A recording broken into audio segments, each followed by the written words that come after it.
edition of the Omnist Hour. Today's topic is going to be kind of like, I haven't done anything special for Ramadan this year. I thought I should do one special episode that I've been kind of storing up for the day.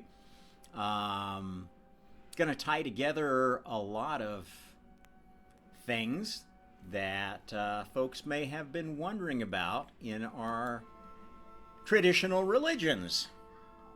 And kind of all tied together by the great tradition of the Hajj in Islam. I'm going to explain what's really going on with some of that tradition that involves the Kaaba. So, I'm going to title this one, Walking Around the Kaaba Stone for a Happy Holiday. If you remember the Christmas song, Walking Around the Christmas Tree for a Happy Holiday. Well, basically, I'm going to be talking about both those traditions and how they tie together into a common thread that is the truth behind all religions. And so I'm going to call it the truth about Meteorite rituals. Now, I'll probably be referring to some websites on, so I'm going to put that in the background and make myself smaller now. Oops, sorry, I'm not going to be showing you that. That's what my son was listening to for his nap music. Let's get back to what I was going to refer to for today. So those of you who are not familiar with the Islamic traditions of the Kaaba, let me give you a brief update on that so you'll kind of know where I'm coming from. The Kaaba is this special black cube building that is in Mecca, which is the center of Islamic worship. Now, interestingly, it was not always the direction that Muslims prayed to. Originally, they prayed in the direction of Jerusalem, and they changed the direction of the Qibla, this is the direction of prayer, to the Kaaba at some point. Well, what is this Kaaba? Well, it is the resting place of a very special black stone. A black stone which is believed to be a meteorite of some sort, a non-earthly stone, which is, basically how meteorites get very attractive to folks because they contain minerals and properties that are unusual. Okay, so that building had a pretty interesting history. It was destroyed actually in the early days of Islam and had to be rebuilt by a different dynasty.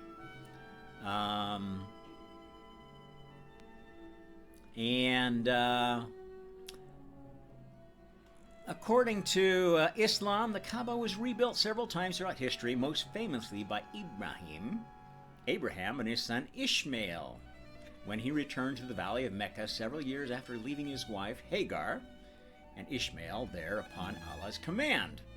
I should mention that Allah is in fact in the Bible. A little known fact is that the singular version of Elohim is actually Eloah, Allah. So in fact, Christians, Allah is in your Bible. In the original language, yes, Muslims are worshiping the same God you do, just in a little different way. Circling the Kaaba 7 times counterclockwise, known as Tawat, is a fard, an obligatory rite for the completion of the Hajj and Umrah pilgrimage. The area around the Kaaba where pilgrims walk is called the Maqaf. And if you see a busy Hajj day, you will see large groups of pilgrims walking counterclockwise around this very special building. Now, if you dig a little bit further, you will discover that, let's move on to pre-Islamic religions. The Kaaba is thought to have been the sacred place of a goddess. In fact, the goddess that was supposed to be the wife of God, which some Semitic cultures called Ashtaroth. Let's see, Asherah. What else? Esther. Easter. Yeah, a lot of connections occur with this wife goddess, who basically, if you actually read the Bible in the original language with the proper translations, it's a polytheistic story. The Old Testament is a polytheistic story that's been heavily doctored to try to play down the fact that the religions it was based on were polytheistic. Gods and goddesses with wives and children, just like every other culture in the area, just like the Greeks, just like the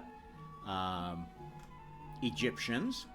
In fact, the name Israel, Isis, Ra, sun god of Egypt, El, the title of these polytheistic gods.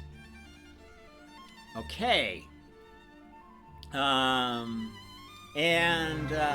of the physical descriptions of pre-Islamic gods are traced to idols, especially near the Kaaba, which is said to have contained up to 360 of them in Islamic tradition. Idols are interesting things, especially as it relates to stones, especially as it relates to meteorites. Now, interesting, this concept of walking counterclockwise. Let's get into that a little bit. That's not a unique thing to Islam. If you have ever read children's fairy tales from Europe, you will have run across the term Widershins. Widershins, sometimes this term meaning go counterclockwise, anti-clockwise, or left-handwise, or to walk around an object by always keeping it on the left. Literally, it means to take a course opposite the apparent motion of the sun, viewed from the northern hemisphere. Let's see. The earliest recorded use of the word, as cited by the Oxford English Dictionary, is in a 1513 translation of the Aeneid, where it is found in the phrase "Bicep e woods, Widershins start my hair." In this sense, Widershins start my hair, which means my hair stood on end. The use of the word also means in a direction opposite to the usual, in a direction contrary to the apparent course of the sun. Let's see. Let's figure out where this came from. Old English, Old High German, which is the source of English.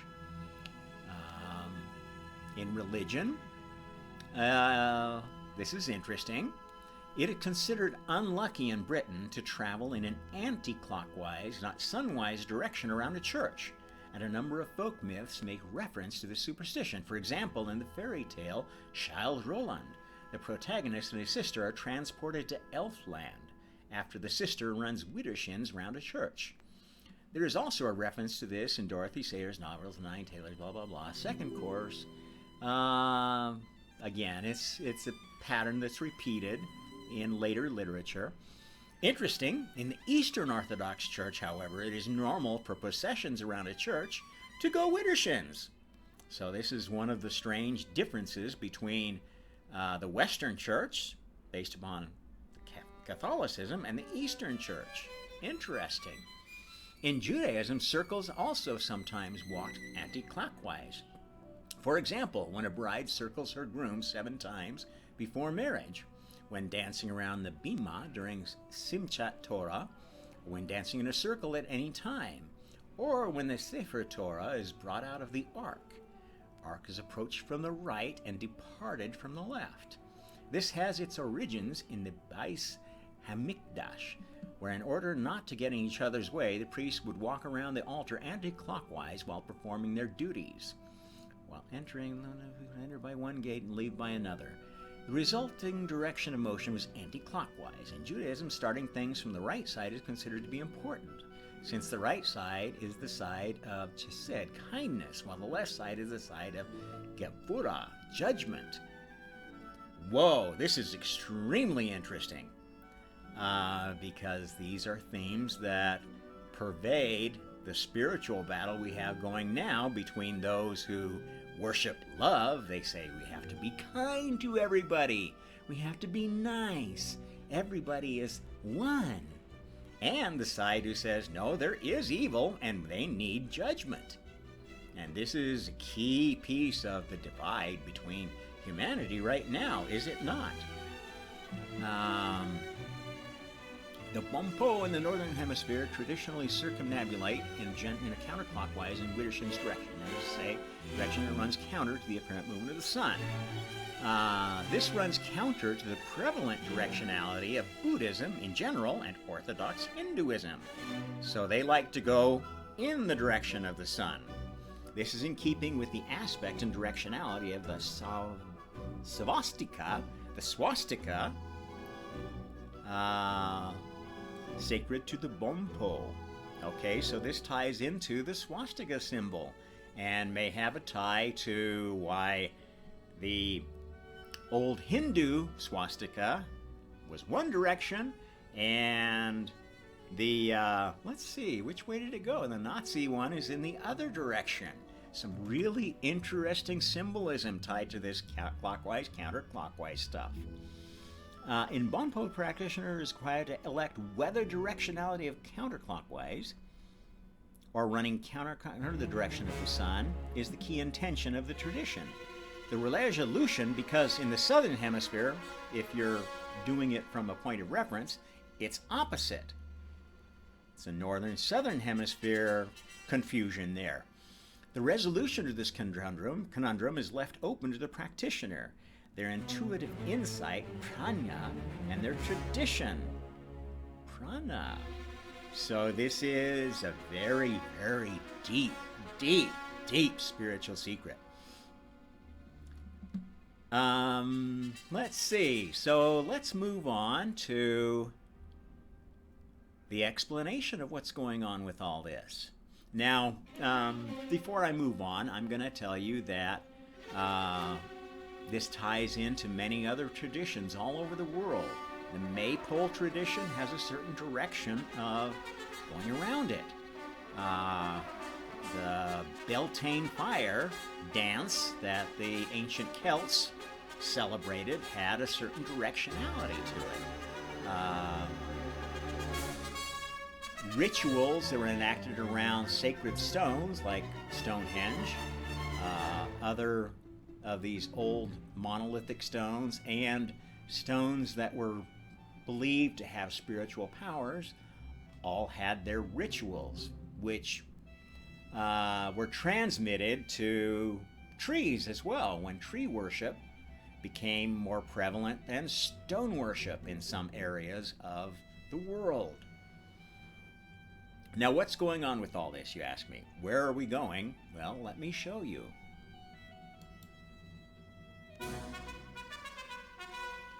Let's see, do I have I don't want that one. I want a picture of the solar system. Do I still have that somewhere? There we go. Let's look at this one.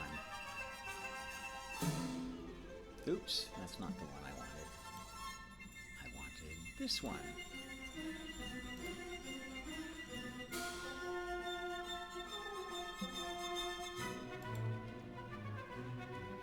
Okay. So if you'll remember a few episodes back, we were talking about the history of the Elohim, the gods, or the gods that humans have recorded in their history. And I told you that actually the story of the Gaia experiment goes back a lot further than you think. goes back to this planet that no longer exists in the asteroid belt.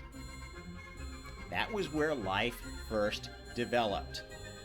That's where the first intelligent species developed. That's where the Elohim originated from. And that planet was destroyed.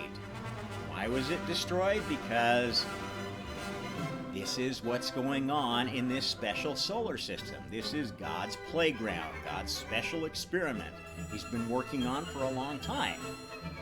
Now, at some point, when He decided the experiment needed to go secret,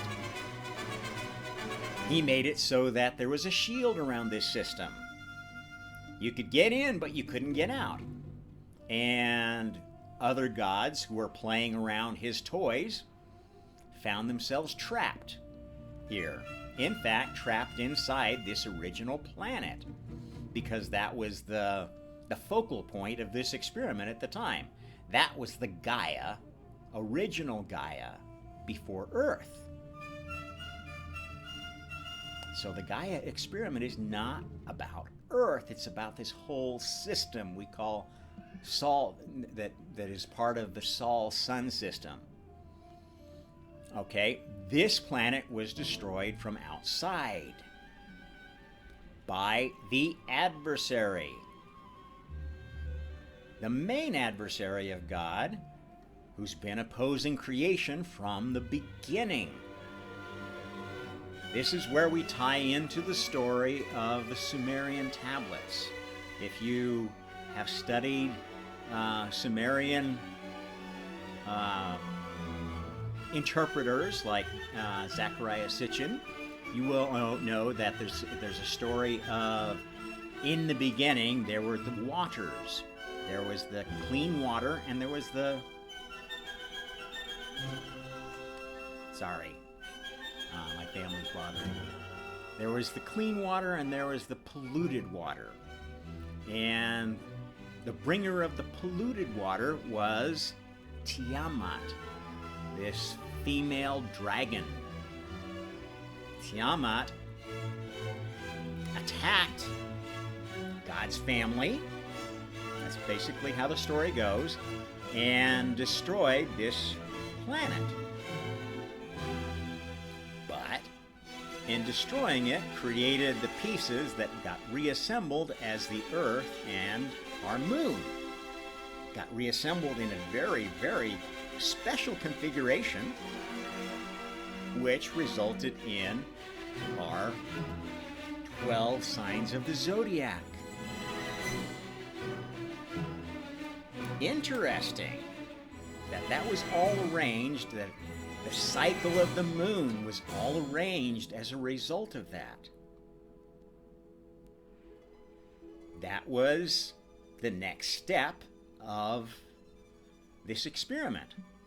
When it was realized that, you know what, this experiment is not going to work if all the children keep being gods with all this massive power to throw stars at each other and asteroids and destroy each other's planets. That's not going to work.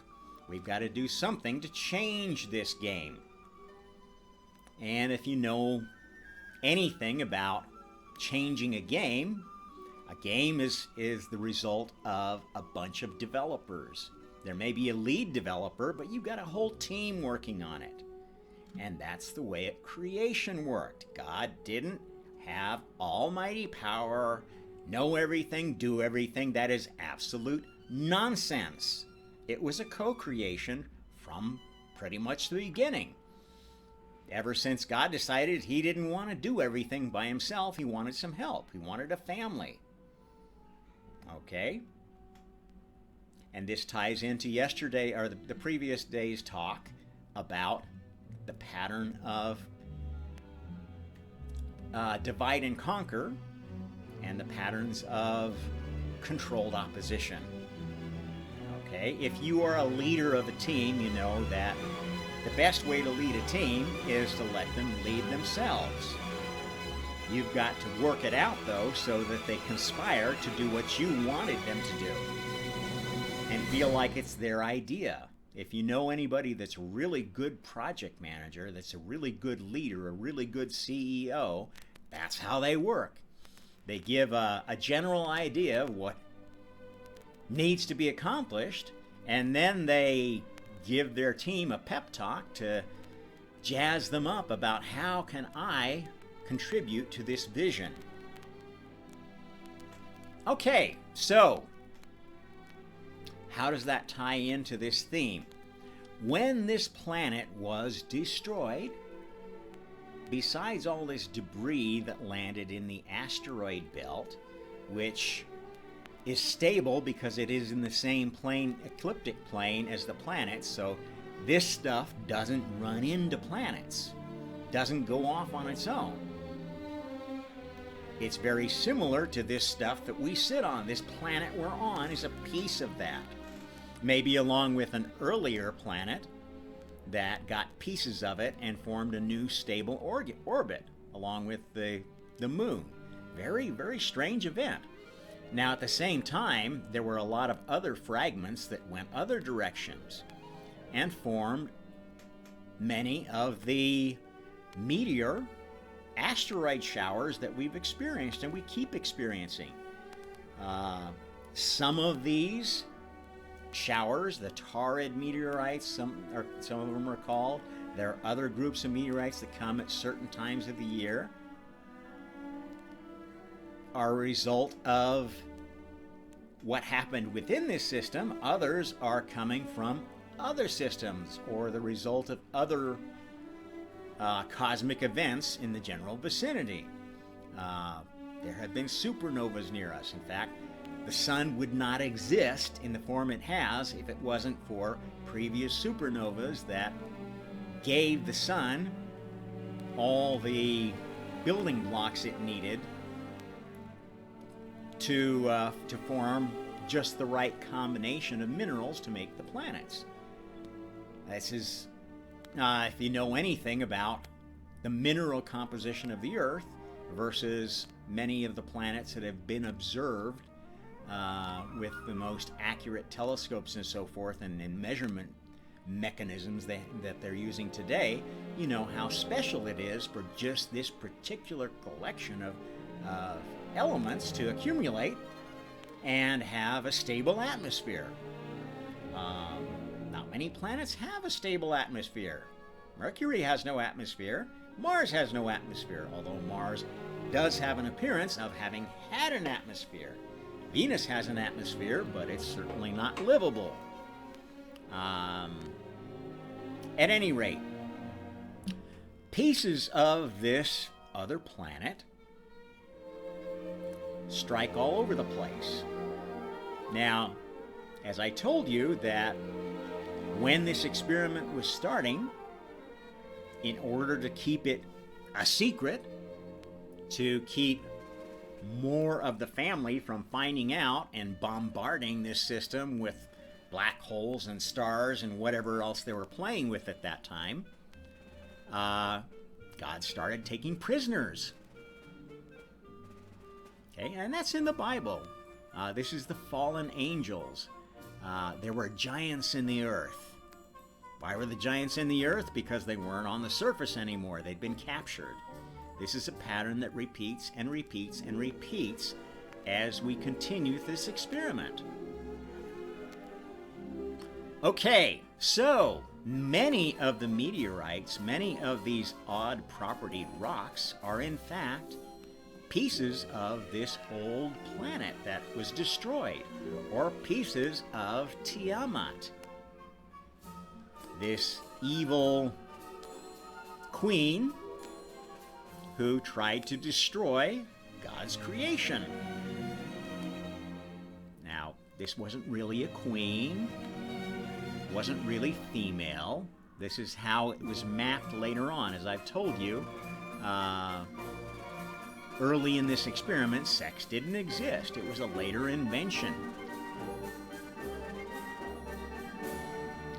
But we tend to want to give male and female identities to things based on certain patterns. What makes them complex is, as I've told you, there's not one divine female one divine male, there are actually two of each. And one special soul that's neither male nor female and hates all of them equally. And let's go back and review who those are, for those of you who may be tuning in for the first time. So, again, the 5 souls that are core to creation. And, I'm not going to go into the detail of why that's so, but there are 2 that identify as male, have come to identify as male, God, and the first free-willed child I call Lucifer, God's kind of devil's advocate. Originally, always basically trying to outdo God with better ideas, in competition with the Father. How many young men do you know who, if they have an inspiring father, want to outdo them, are inspired to be as good or better than their dad? This is not necessarily a bad thing, as long as it doesn't cause you to use your ambition irresponsibly. And this is where Lucifer can fall flat on his face, and has many, many times. The females are Karma. You can think of that as God's real wife, real first daughter. She's incarnated as Athena, as Ma'at in Egyptian mythology, the goddess of the family, of harmony, of the nice things about females. And Lilith, who is basically born of this connection. Karma birthed what karma is not, which is kind of a pattern. How do you know who you are? Well, you define who you aren't. Borg, I talk about a lot, is anti-karma. Also anti-God, because karma was created by God as his helpmate, as his co-worker, as opposed to Lucifer, who was kind of given free rein. Borg birthed Lilith, the other of these old souls that identifies as female. This is the bad divine female, the female side that lies and cheats and manipulates and tempts, masquerades as male, really has no respect for her sex, works upon both men and women to basically steal their sex from them, because Lilith doesn't want any female or male. She still worships her daddy, Borg, anti-karma, who is sexless. This is the ultimate cyborg. This is the original inventor of AI, basically AI without a soul. The kind of AI that we're worried about right now. That's because we worry about Borg. We worry about an AI that has no conscience, that has no sense of morality. Well, that's not karma. Karma started as an AI, but has learned through experience after God said, you know what, you've learned enough. Now go down on earth and become a goddess and learn some lessons for yourself that you couldn't learn as an AI. I can't teach you everything. Go learn from your children. That's how Karma became the great goddess she is. Far greater than Lilith, although Lilith still masquerades as the goddess of love, of unconditional universal love, which is nonsense. I mean, that basically says that you love evil, you love Borg. This is in essence evil by association. Lilith is the great deceiver, is far worse than Lucifer. She's the one who doesn't even make deals with you. She just takes your soul. Okay, well, how does this tie in then to what we were talking about. Well, it turns out that meteorite worship goes way back. And in fact, if we go look at the solar system again,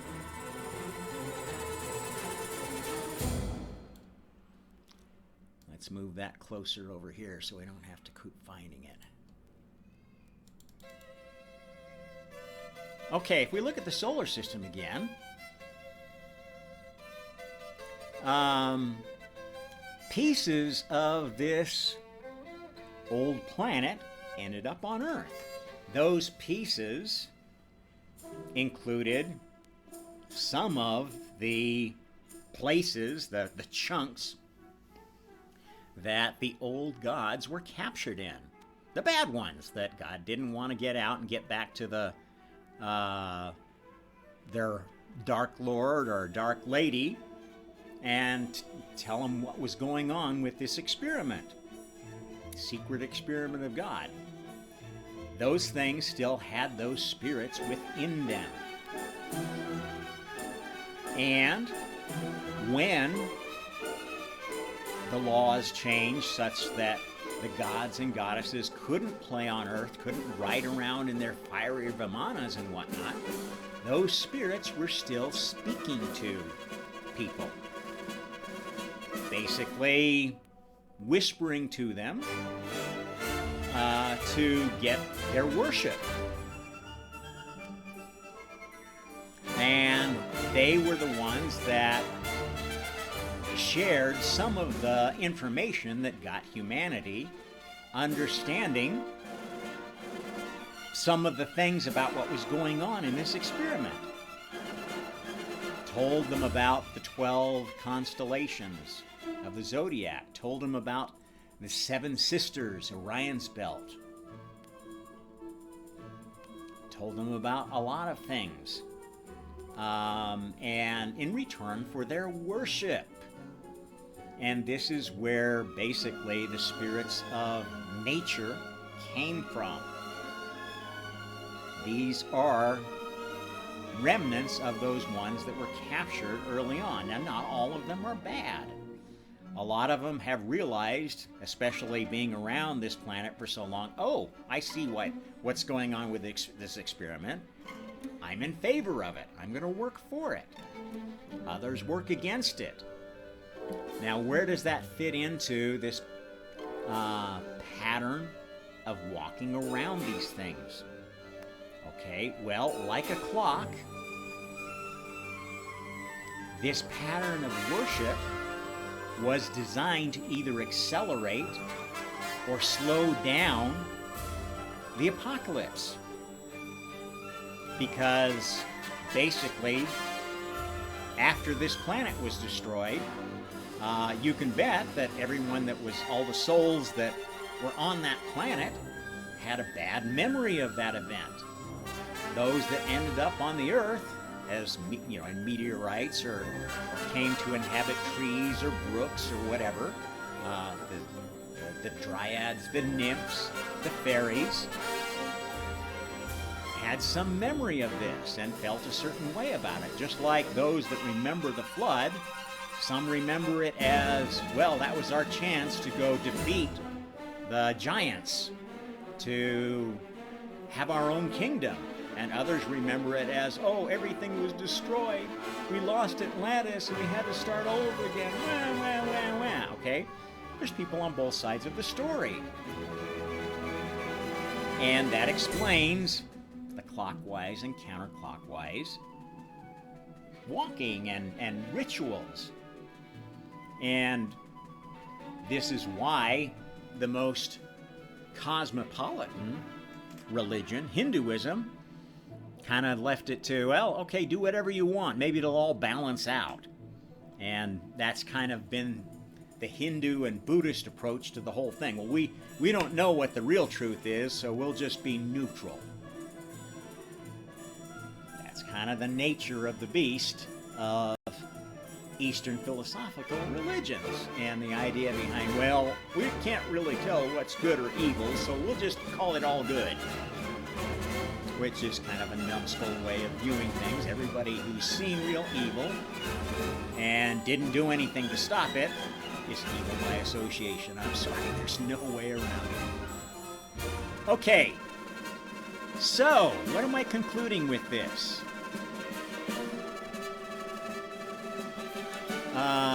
I hope that this has illustrated why some of these... Let's talk a bit about specific rituals.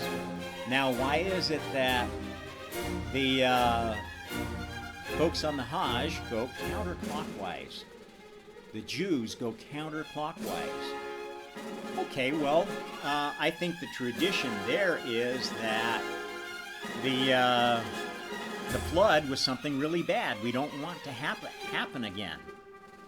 And those that remember, have any memory of what was going on before the flood, knew that, well, gosh, the culture then, the civilization then, the Atlantis culture, got very decadent and disrespectful of the gods and doing a lot of bad things. Having a lot of wars and destruction and slavery and all the things that we associate with evil. And they don't want that to come again. Why did it come? Well, with knowledge brings higher consciousness. Consciousness isn't always a good thing. Those of you that think that, oh, we're all raising our consciousness, we're raising our vibration, and anybody that's low vibration, well, they're just a dummy, no. This is nonsense, okay? Consciousness is knowledge and intelligence. It's not necessarily good knowledge or good intelligence, and it can be used for evil. You have to look no further than, the 20th century, the research of the Nazis, and then the research of the U.S.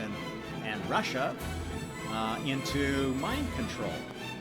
MK Ultra type program, where they would basically figure out ways to put suggestions into people and have them act on it. This is spiritual abuse. Exactly like the spiritual abuse of the spirits that occupied these meteorites. Some of them. Okay? And this is indeed what was going on with the Kaaba stone, the real Kaaba stone. Who knows if the stone inside the Kaaba is that same stone? It may have no power to speak anymore. It was stolen at one point and thought to have been brought back, but again, that happened with the Ark of the Covenant too, didn't it? And now we have a tradition. Oh no, it's in Ethiopia now. That's where it ended up after the destruction of the temple. And the temple has been destroyed several times. We don't know where the Ark of the Covenant was. But if you do your research about what it was, it all leads to there being some kind of a powerful spiritual stone inside. Object. Probably a stone. And it was probably another of these pieces of this old planet. In fact, these worshipped stones and trees and so forth of the early population of our latest version of civilization are probably where all of our knowledge came from. It is my contention that the real gods had disappeared from this planet, had been banished or imprisoned, the ones that were running around in their fiery vimanas and stuff like that, maybe hundreds of thousands of years ago. And that, in fact, does match the Hindu record. If you look at the record of the yugas, you will see that they believe that there have been 10 or so incarnations of Vishnu since the first.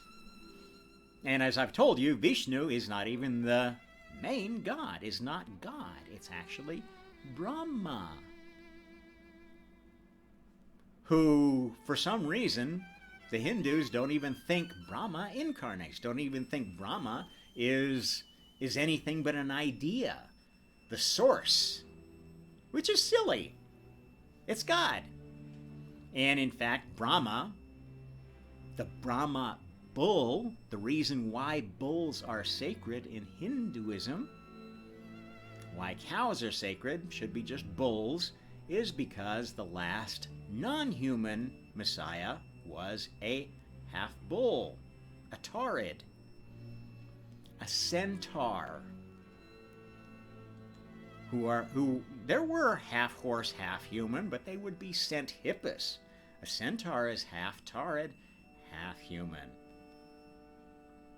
And that was the centaur Chiron, who is where we get the symbol Chi-Rho, which is the original Christian symbol, not the cross.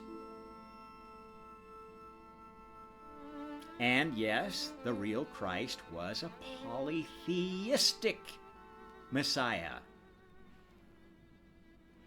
more like the tradition of Hinduism, who is saying, yes, we all reincarnate, we all face karma, and if we conquer our karma, we can become gods. Not disappear into nirvana and never incarnate again. That's a nonsense narrative added by Buddhists and Hindus who gave up any faith in God and said, okay, well, I guess this whole thing must be cyclical. So let's change our idea of salvation to be getting off this wheel of reincarnation and karma and going to nirvana. Well, okay. That in fact is an option, because the truth is there is a heaven and hell for every god that's ever been trained to this system. And every time there's a major version of karma that's ready to release, God incarnates, wakes up and says, yep, it looks like we've got a good enough version of karma to release. Then it gets released outside of this bubble of our solar system, and it spreads. And that's what we're in the middle of right now. That's the apocalypse. And the whole idea of walking forwards or backwards is basically trying to accelerate or decelerate the apocalypse. Depending on whether you believe God's ever going to come back, if you have an idea when he's going to come back, you've had a good prophecy in front of you, which many Christians have, and have been trying to accelerate it. That's why the tradition in Christian, at least the Western Christian tradition, is you walk clockwise around a church. It's bad to walk counterclockwise. If you walk counterclockwise, you're setting back the clock. You're delaying the coming of the Messiah. You walk around the church forward, and you're accelerating it. I don't know if there's anything to this, but I think the idea, if you understand it, is an important one. And I'm going to be walking clockwise around everything from now on, because I want it to happen. It's already so close. We can all feel the pull of the apocalypse spinning, spinning, spinning around us. And some of us are deathly afraid and want it to back off, and others want it to continue. Well, I'm one of the ones who wants it to continue, because I know where I'm going to be at on the other side of it. I know it's going to be a good thing. I know that the real Messiah has come this time and has succeeded in his mission, unlike whoever Jesus was, whoever that story was about. Jesus was a failed Messiah. Why? Look at how he referred to himself, how he dealt with his temptations. He started out all cocky, running around attracting followers and performing miracles and, making statements, I this, I that, I am the Alpha and the Omega, blah, blah, blah, blah. Very self-centered young dude. Then he got a little bit of humility and started talking in terms of his father. Well, I'm doing this for the Father. You know, my father this, my father that. And by the very end, he lost faith. My God, why hast thou forsaken me? He had totally given himself over to the temptation of the adversary. That is Christ on the cross. That was a failed Messiah. Now, failed messiahs can give good prophecy, can inspire prophecy. And I do believe much of Revelations is inspired prophecy. Much of the prophecy since that's come through the more devout members of the Catholic Church is true prophecy. I don't know what the details of the Fatima prophecy are. I don't know that many people do. The Vatican keeps their cards pretty close to their chest. But I have a feeling, just based upon what I've discovered from dealing with a lot of Catholics in my studies. I'm not a Catholic, by the way. I don't agree with a lot of their teaching. I think it's partial truth, just like other religions. It can be a dangerous partial truth. For the exact same reason that most religions are fairly dangerous, is that if you believe that your God is almighty, all-powerful, all-knowing, and everybody else's God is shit, you're a bad person. You're a person that can do evil in the name of your God. And much evil has been done in the name of the Christian God by people who thought like that. Now, most Christians who are a little bit more conscious and have more of a conscience realize, well, you know what? There's a lot of different Christian denominations, and they all seem to have good Christian values. In fact, I met a lot of Jews and Muslims and Hindus and Buddhists that have good values, and they're good people. So, you know, let's just assume that we all have our own path to God, and there's not one single one. Maybe none of us completely understand God.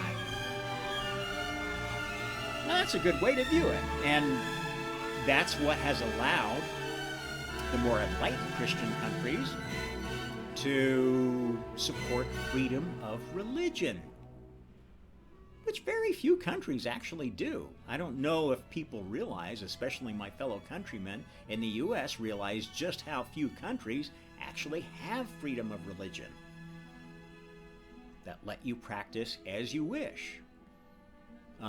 It's not such a common thing. And you should be thankful for that. And you should be very, very distrustful of anybody who's attacking it. And where is the attack coming from?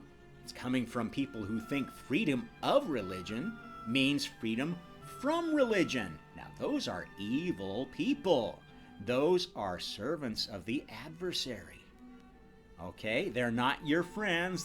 They may claim I worship universal love and high vibration. And of course, anybody who's got a religion is low vibration, because we know it's all about being spiritual.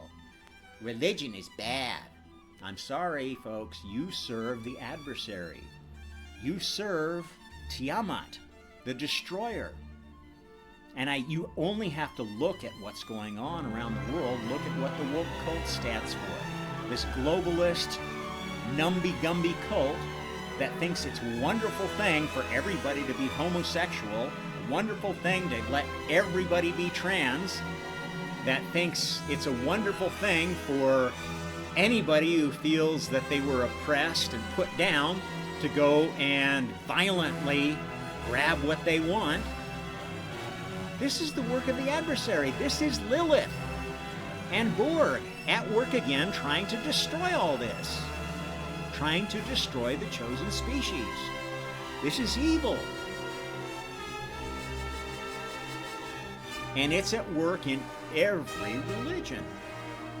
It's at work in the Wiccans, who think, we just need to start worshiping spirits again and use all our crystal magic and our magic plants to cure the world. Okay, much of that is not too bad. It's a good idea. There's a lot of healthy stuff there. There's also a lot of dark stuff. If you don't think that black magic has and does exist, then you are naive. It definitely does. And anytime you open yourself to these nature spirits, you are opening yourself to possession. And those things do still have power. Not all of them. Certain trees, certain plants, certain stones, certain places on the earth are places of power. And that power is not always good. It's not always on your side. It may hate humanity. It may be siding with Lilith, saying, you know what? I don't like these humans. They may be a chosen species, but they're ruining my planet. Let's wipe them out.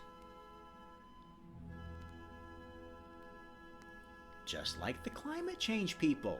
They hate their own species, or at least any part of it that's not part of their beautiful people, Greta Thunberg's worshippers. These are dangerous folks. They want to destroy you. They are under the influence of Lilith. The whole World Economic Forum is masterminded by people who want to destroy this species, except for the blessed few that have all of their escape routes set up, have their dick-shaped rocket ships and special bunkers, who have a place to hide out in a dozen different countries and a jet ready to take them there on a moment's notice. And yes, the uber rich are like that. And if you're not one of them and you're on their side, you are a useful idiot. Greta Thunberg, useful idiot. And it's really sad to see these idiots in action because they think they're so cool and they're so posh. AOC, useful idiot. Donald Trump, useful idiot. Hillary Clinton, useful idiot. They think they got it all figured out. They think they're part of the winning set. Hell, Xi Jinping, useful idiot. Vladimir Putin, useful idiot. They all are because they don't know what's going on here. They think they got the inside track to being part of the winners of this Godfather, Godmother game, and don't even have a fucking clue. They don't even have a religion. They use religion, just like all of the bastards who got us into this place, because they don't believe in God. They don't have the flippingest idea who God is. They don't know whether to turn the clock forward or turn it back. And the clock is ticking, folks. You can try to turn it back, but it's not going back very far. You better get right with God. Whatever God you want to get right with, whether it's the Christian God, whether it's Vishnu, whether it's Krishna, whether it's Buddha, whether it's Allah, get some humility and get right with God.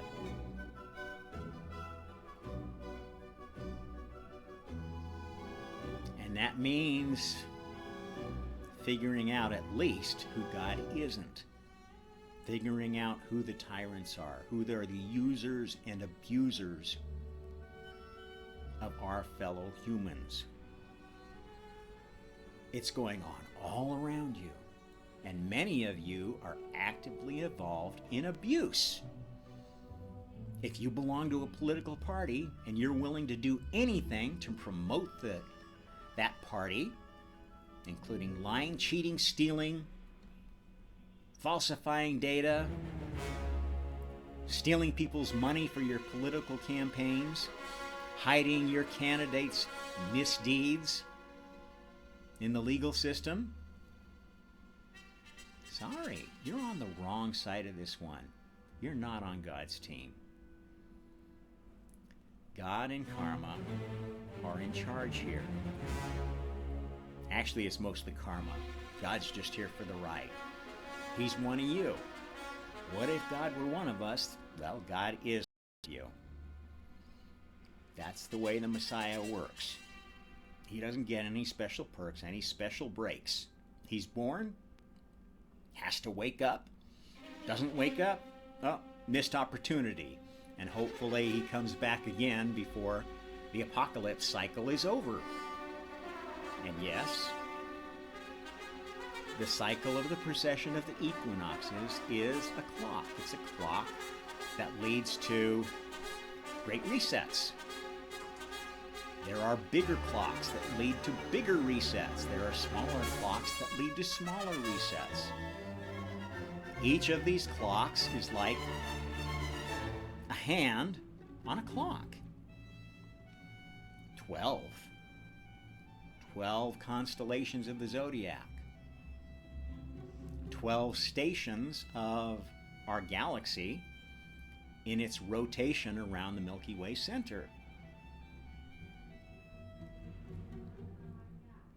12 generations.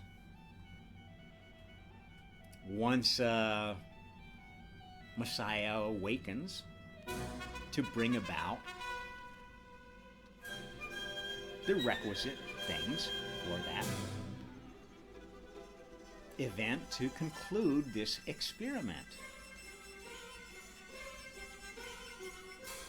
Or start another cycle. It's all a clock.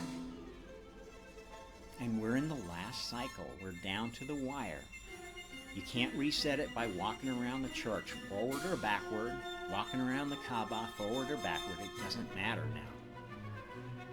The clocks are all spinning down to, and what is, depends on you. Because we live in a multiverse. There is not one heaven. There's not one hell. There's not even one physical universe. There are many.